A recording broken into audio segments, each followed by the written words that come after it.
There is certainly a lot of excitement in this room tonight, and no doubt around the country. We are back at the Wynn Resort in Las Vegas in the presidential battleground state of Nevada for the first Democratic debate of the 2016 campaign. I'm Anderson Cooper. Thanks for joining us. We've already welcomed the candidates on stage. They are in place at their podiums. Before we dive into the issues, I want to quickly explain some of the ground rules tonight. As the moderator, I'll ask questions, follow-ups, and guide the discussion. I'll be joined in the questioning by CNN's Juan Carlos Lopez and Dana Bash, as well as Don Lemon, who will share questions from Democrats around the country. Each candidate will get 1 minute to answer questions and 30 seconds for follow-ups and rebuttals. I'll give candidates time to respond if they've been singled out for criticism. Our viewers should know that we have lights that are visible to the candidates to warn them when their time is up. I want the candidates to be able to introduce themselves to our audience. Each candidate will have 2 minutes to introduce themselves. Let's begin with Governor Cheney.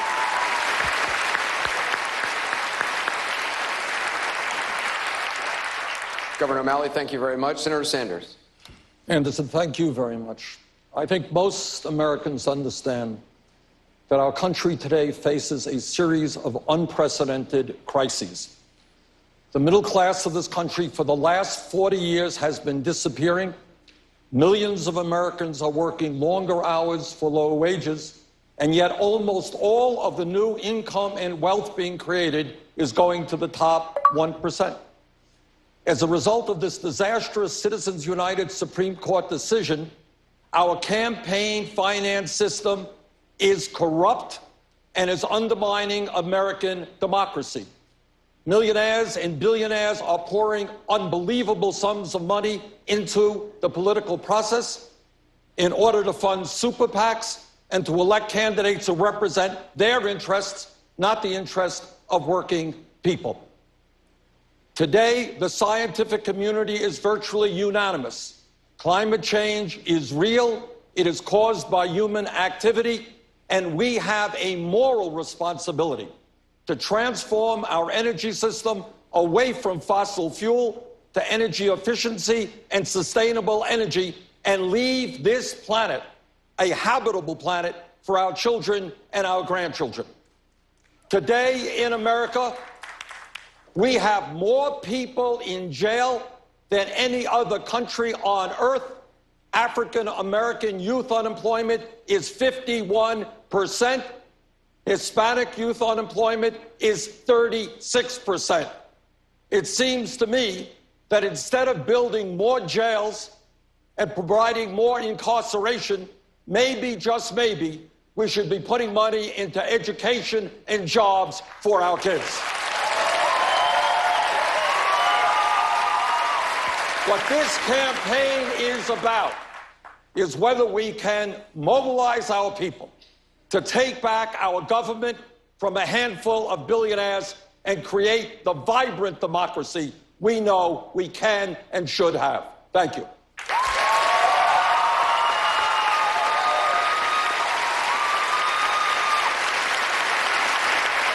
I've always had. Senator Sanders, a Gallup poll says half the country would not put a socialist in the White House. You call yourself a democratic socialist. How can any kind of socialist win a general election in the United States? Well, we're going to win because first we're going to explain what democratic socialism is. And what democratic socialism is about is saying that it is immoral and wrong that the top 1/10 of 1% in this country own almost 90%, own almost as much wealth as the bottom 90%. That it is wrong today in a rigged economy that 57% of all new income is going to the top 1%. That when you look around the world, you see every other major country providing health care to all people as a right, except the United States. You see every other major country saying to moms that when you have a baby, we're not going to separate you from your newborn baby because we are going to have medical and family paid leave like every other country on earth. Those are some of the principles that I believe in, and I think we should look to countries like Denmark, like Sweden, and Norway, and learn from what they have accomplished for their working people. Against you in a general election, it writes itself. You supported the Sandinistas in Nicaragua, you honeymooned in the Soviet Union, and just this weekend you said you're not a capitalist. Doesn't that ad write itself? Well, first of all, let's look at the facts. The facts that are very simple. Republicans win when there is a low voter turnout, and that is what happened last November. 63% of the American people didn't vote, Anderson. 80% of young people didn't vote. We are bringing out huge turnouts and creating excitement all over this country. Democrats at the White House on down will win when there is excitement and a large voter turnout, and that is what this campaign is doing. You don't consider yourself a capitalist, though? Do I consider myself part of the casino capitalist process by which so few have so much and so many have so little, by which Wall Street, greed and recklessness wreck this economy? No, I don't. I believe in a society where all people do well, not just a handful. In the history Senator of the world. Sanders?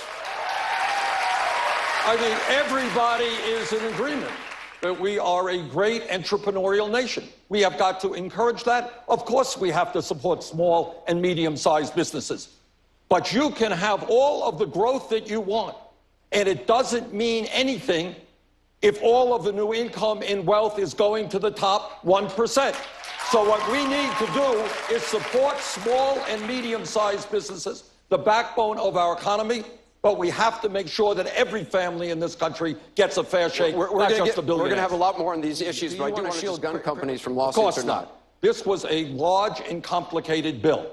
There were provisions in it that I think made sense. For example, do I think that a gun shop in the state of Vermont that sells legally a gun to somebody, and that somebody goes out and does something crazy, that gun shop owner should be held responsible? I don't. On the other hand, where you have manufacturers and where you have gun shops knowingly giving guns to criminals or aiding and abetting that, of course we should take action. Everybody else has to be accountable, but not the gun manufacturers. And we need to stand up and say enough of that. We're not going to let it continue. We're going to bring you all in on this, but Senator Sanders, you have to be able to respond. As a senator from a rural state, what I can tell Secretary Clinton, that all the shouting in the world is not going to do what I would hope all of us want, and that is keep guns out of the hands of people who should not have those guns and end this horrible violence that we are seeing. I believe that there is a consensus in this country, a consensus that said we need to strengthen and expand instant background checks, do away with this gun show loophole, that we have to address the issue of mental health, that we have to deal with the straw man purchasing issue, and that when we develop that consensus, we can finally do something to address this. And we can't do that if we don't take more of a leadership position, which is what I'm advocating. Senator Sanders, what would you do differently? Well, let's understand that when we talk about Syria, you're talking about a quagmire in a quagmire. You're talking about groups of people trying to overthrow Assad, other groups of people fighting ISIS. You're talking about people who are fighting ISIS using their guns to overthrow Assad, and vice versa. I'm the former chairman, Anderson, of the Senate Veterans Committee. And in that capacity, I learned a very powerful lesson about the cost of war. And I will do everything that I can to make sure that the United States does not get involved in another quagmire like we did in Iraq, the worst foreign policy blunder in the history of this country. We should be putting together a coalition of Arab countries who should be leading the effort. We should be supportive. But I do not support American ground troops in Syria. On this issue, Senator Sanders, I want to bring you in here. My question for you is, as a congressman, you voted against the Iraq War. You voted against the Gulf War. You're just talking about Syria. But under what circumstances would a President Sanders actually use force? Let me just respond to something the Secretary said.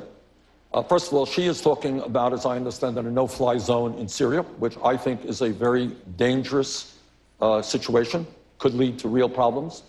Second of all, I heard the same evidence from President Bush and Dick Cheney and Don Rumsfeld about why we should overthrow Saddam Hussein and get involved in the war. I would urge people to go to BernieSanders.com, hear what I said in 2002.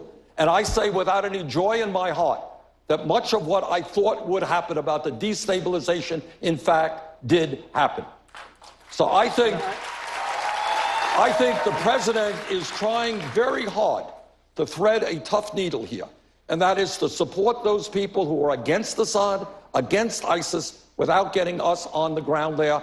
And that's the direction I voted when President Clinton said, let's stop ethnic cleansing in Kosovo. I voted for that. I voted to make sure that Osama bin Laden was held accountable in Afghanistan when our country is threatened or when our allies are threatened.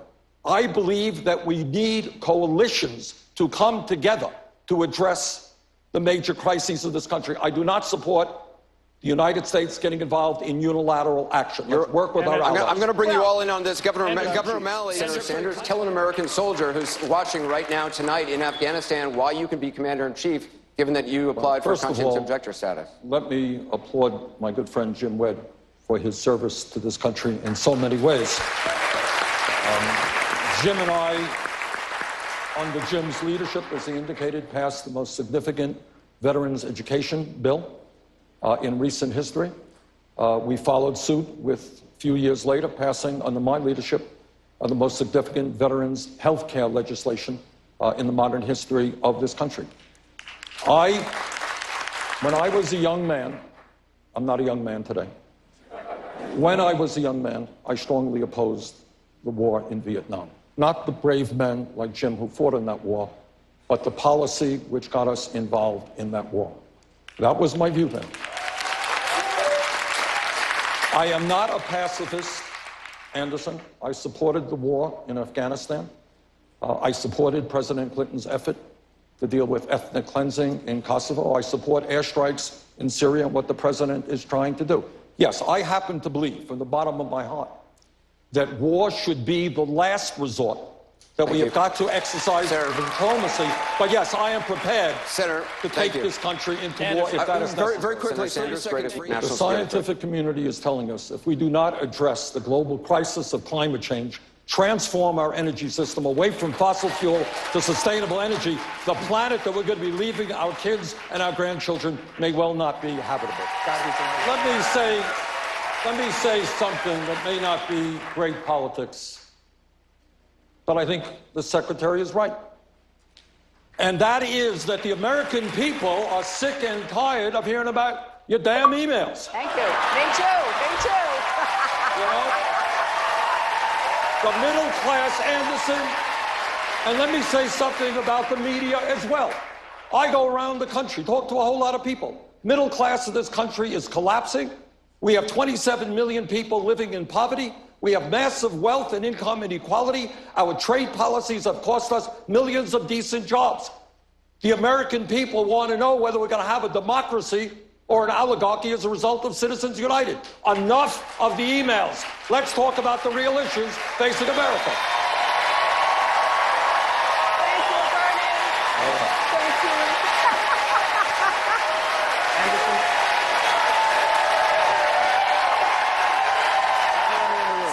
Okay, here we go again. University As Law I said, School.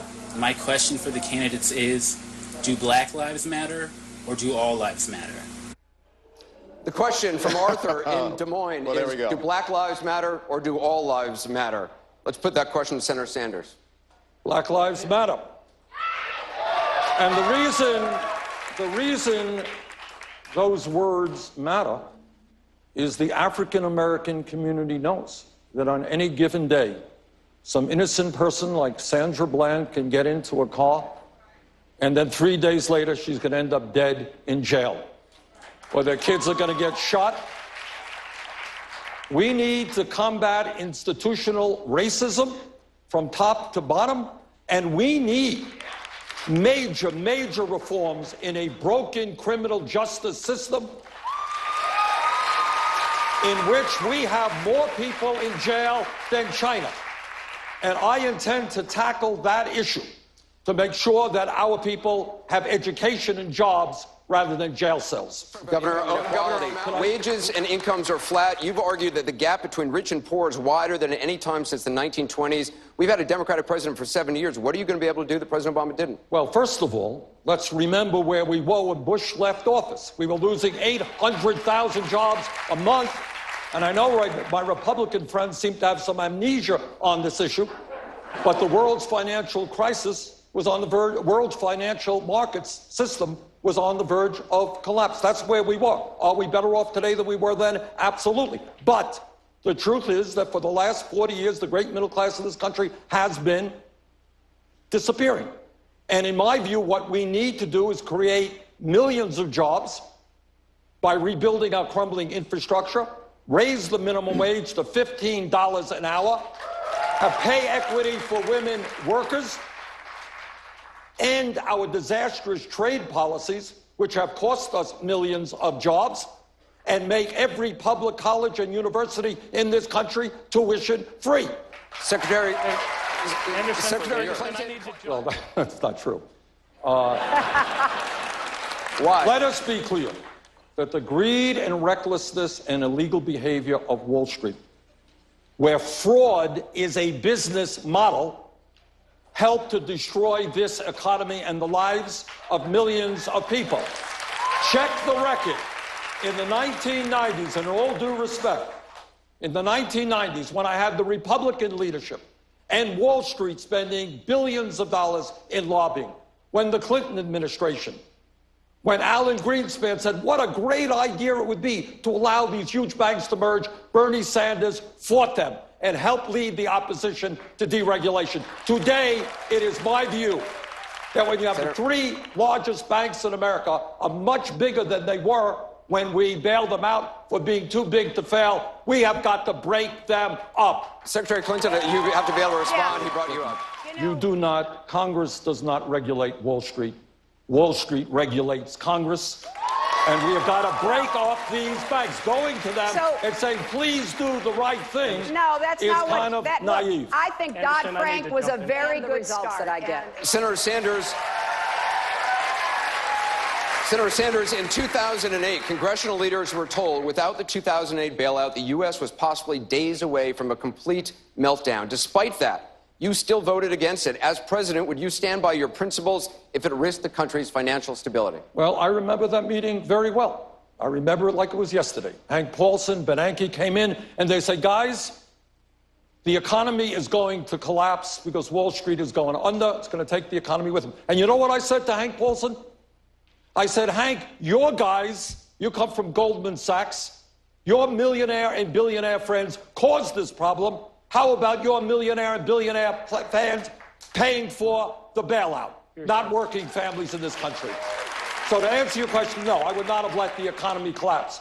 But it was wrong to ask the middle class to bail out Wall Street. And by the way, I want Wall Street now to help kids in this country go to college, public colleges and universities, free with a Wall Street speculation. CNN visited college campuses along with Facebook, and not surprisingly, college affordability was among the most pressing issues. Senator Sanders, you've mentioned a couple of times, you do have a plan to make public colleges free for everyone. Secretary Clinton has criticized that in saying she's not in favor of making a college free for Donald Trump's kids. Do you think taxpayers should pick up the tab for wealthy children? Well, let me tell you, Donald Trump and his billionaire friends under my policies are going to pay a hell of a lot more in taxes today, taxes in the future than they're paying today. But in terms of education, this is what I think. This is the year 2015. A college degree today, Dana, is the equivalent of what a high school degree was 50 years ago. And what we said 50 years ago and 100 years ago is that every kid in this country should be able to get a high school education regardless of the income of their family. I think we have to say that is true for everybody going to college. I think we don't need a complicated system, which the secretary is talking about. Your income goes up, your income is down. If you're poor, you have to work, and so forth and so on. I pay for my program, by the way, through a tax on Wall Street speculation, which will not only make public colleges and universities tuition-free, it will substantially lower interest rates on college debt, a major crisis in this country. You expand it. And the way you expand it is by lifting the cap on taxable incomes so that you do away with the absurdity of a millionaire paying the same amount into the system as somebody making $118,000. You do that, Social Security is solvent until 2061, and you can expand that. Senator Sanders, I want to bring it over to Juan Carlos Lopez. In 2013, you voted for immigration reform. But in 2007, When Democrats controlled Congress and the Bush White House was on board, you voted against it. Why should Latino voters trust you now when you left them at the altar at the moment when reform was very close? I didn't leave anybody at the altar. I voted against that piece of legislation because it had guest worker provisions in it, which the Southern Poverty Law Center talked about being semi-slavery.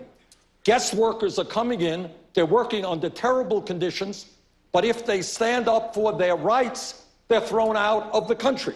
I was not the only progressive to vote against that legislation for that reason. Tom Harkin, a very good friend of Hillary Clinton's and mine, one of the leading labor advocates, also voted against that. Tom Harkin isn't running for president. I know you that, are. but a point being is that progressives did vote against that for that reason. My view right now, and always has been, is that when you have 11 million undocumented people in this country, we need comprehensive immigration reform. We need a path toward citizenship. We need to take people out of the shadows. And Juan Carlos. Secretary Clinton. Sanders, you talked about your record on the Veterans Affairs Committee. You served on that committee for the last 8 years, including 2 years as its chairman, while veterans died waiting for health care. You and Senator McCain ultimately addressed the issue with bipartisan legislation. Why did it take 18 Inspector General reports and a CNN investigation and others before you and your colleagues took action? Well, I was chairman for 2 years. And when I was chairman, we did take action. What we did is pass a $15 billion piece of legislation, which brought in many, many new doctors and nurses into the VA so that veterans in this country could get the health care when they needed it and not be on long waiting lines. And the other part of that legislation said that if a veteran is living more than 40 miles away from a VA facility, that veteran could get health care from a community health center or the private sector. As a result of that legislation, we went further than any time in recent history in improving health care to the men and women of this country who put their lives on the line to defend us. Governor Chafee, you and Hillary Clinton both voted for the Patriot Act. Would you shut down the NSA surveillance program? Absolutely, of course. You would, well, point blank. Well, I would shut down, I'd shut down what exists right now is that virtually every telephone call in this country ends up in a file at the NSA. That is unacceptable to me. But it's not just government surveillance. I think the government is involved in our emails, is involved in our websites. Corporate America is doing it as well. If we are a free country, we have the right to be free. Yes, we have to defend ourselves against terrorism, but there are ways to do that without impinging on our constitutional rights and our privacy Anderson, rights. the NSA Governor Chafee, I think Snowden played a very important role in educating the American people to the degree in which our civil liberties and our constitutional rights are being undermined. Is he a hero? He did break the law, and I think there should be a penalty to that. But I think what he did in educating us should be taken into consideration before he is Senator dead. Webb? I have Edward a lot of Snowden. respect for President Obama. I have worked with him time and time again on many, many issues. But here's where I do disagree. I believe that the power of corporate America, the power of Wall Street, the power of the drug companies, the power of the corporate media is so great that the only way we really transform America and do the things that the middle class and working class desperately need is through a political revolution when millions of people begin to come together and stand up and say our government is going to work for all of us, not just a handful of billionaires. Senator Webb, how would he not be a third term for Obama? Does he have the right stuff? I think that there is profound frustration all over this country with establishment politics. I am the only candidate running for president who is not a billionaire, who has raised substantial sums of money, and I do not have a super PAC. I am not raising money from millionaires and billionaires. And in fact, tonight, in terms of what a political revolution is about, there are 4,000 house parties, 100,000 people in this country watching this debate tonight who want real change in this country. Every other major country on earth, everyone, including some small countries, say that when a mother has a baby, she should stay home with that baby. We are the only major country that is an international embarrassment that we do not provide paid family and medical leave. Second of all, the Secretary is right. Republicans tell us we can't do anything except give tax breaks to billionaires and cut Social Security, Medicare, and Medicaid. That's not what the American people want. Governor O'Malley? Senator Sanders, right here in Nevada, there will be a measure to legalize recreational marijuana on the 2016 ballot. You said you smoked marijuana twice, didn't quite work for you. If you were a Nevada resident, how would you vote? I suspect I would vote yes. And I would vote yes because I am seeing in this country too many lives being destroyed for nonviolent offenses. We have a criminal justice system that lets CEOs on Wall Street walk away, and yet we are imprisoning or giving jail sentences to young people who are smoking marijuana. I think we have to think through this war on drugs, which has done an enormous amount of damage. We need to rethink our criminal justice system, and we've got a lot of work to do in that area. On comments for Senator Sanders, okay? This is from Carrie Kane. Carrie Kane from Manassas, Virginia, would like to ask the senator. President Obama has had a difficult time getting Republicans to compromise on just about every agenda. How will you approach this going forward, and will it be any different? Senator. The Republican Party, since I've been in the Senate and since President Obama has been in office, has played a terrible, terrible role of being total obstructionist. Every effort that he has made, that some of us have made, they have said no, no, no. Now, in my view, the only way we can take on the right-wing Republicans, who, by the way, I hope will not continue to control the Senate and the House when one of us is elected president, but the only way we can get things done is by having millions of people coming together. If we want free tuition at public colleges and universities, millions of young people are going to have to demand it and give the Republicans an offer they can't refuse. If we want to raise the minimum wage to $15 an hour, workers are going to have to come together and look the Republicans in the eye and say, we know what's going on. You vote against us. You are out of your job. We're going to hear from all the candidates coming up. We're going to take Senator Sanders' final closing thoughts. 90 seconds. This is a great country, but we have many, many serious problems. We should not be the country that has the highest rate of childhood poverty of any major country and more wealth and income inequality than any other country. We should not be the only major country on earth that does not guarantee health care to all of our people as a right of citizenship. And we should not be the only major country that does not provide medical and parental leave, family and parental leave, to all of our families. Now, at the end of the day, here is a truth that very few candidates will say, is that nobody up here, certainly no Republican, can address the major crises facing our country unless millions of people begin to stand up to the billionaire class that has so much power over our economy and our political life. Jim Webb is right. Money is pouring into this campaign through super PACs. We are doing it the old-fashioned way, 650,000 individual contributions. And if people want to help us out, BernieSanders.com, we are averaging $30 a piece. We would appreciate your help.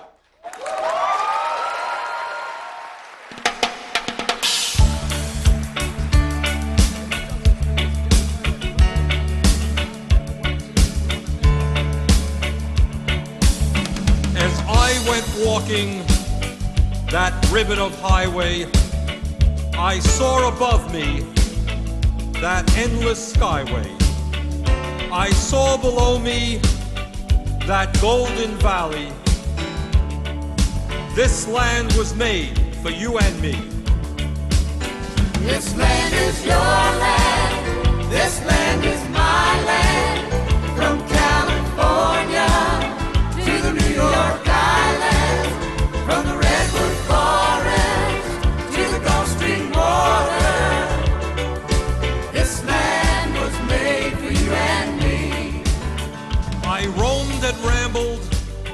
I followed my footsteps from the sparkling sands of your diamond desert, and all around me a voice was sounding, this land was made for you and me.